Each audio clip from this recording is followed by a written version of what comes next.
खुदा यीशु मसीह के अजीम और ख़ूबसूरत नाम में तमाम देखने और सुनने वालों को मेरी तरफ से बहुत ज़्यादा सलाम। मैं खुदा की खादिमा रूथ अनवर एक बार फिर से एक छोटी सी एग्जाम्पल लेकर आपकी खिदमत में हाजिर हुई हूँ। एक दफ़ा क्या होता है कि ये चारों उंगलियाँ इस अंगूठे के साथ बहस में पड़ जाती हैं और आपस में एकता करती हैं कि अब हम इस अंगूठे से बात नहीं करेंगे, क्योंकि ये तो बहुत छोटा है, इसकी तो कोई वैल्यू नहीं है, इसकी तो कोई इज़्ज़त नहीं है। हम चारों बहुत खूबसूरत हैं और अब हम इससे बात नहीं करेंगी क्योंकि हमें इसकी ज़रूरत नहीं है।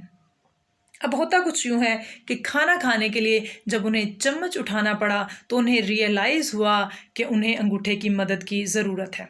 उसके बाद जब पढ़ाई करना थी, पेंसिल पकड़नी पड़ी, तो भी उन्हें रियलाइज़ हुआ कि उन्हें इस अंगूठे की मदद की ज़रूरत है। और जैसा कि आप सभी जानते हैं कि जब हम पानी पीते हैं तो गिलास उठाते हैं तो ये चारों उंगलियां एक तरफ होती हैं और ये अकेला अंगूठा मदद करता हुआ एक तरफ होता है।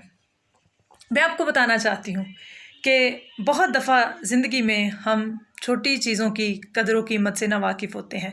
हमें ये लगता है कि ये हमारे साथ मैच नहीं करती तो इनकी कोई वैल्यू नहीं है। लेकिन मेरे अज़ीज़ों, बाइबल मुक़द्दस के अंदर लिखा है, जो अपने आप को छोटा बनाता है वो बड़ा किया जाएगा। और एक बहुत ही खूबसूरत आयत है, बस खुदा के कवी हाथ के नीचे फ़रोतनी से रहो ताकि वो तुम्हें वक्त पर सर बुलंद करे।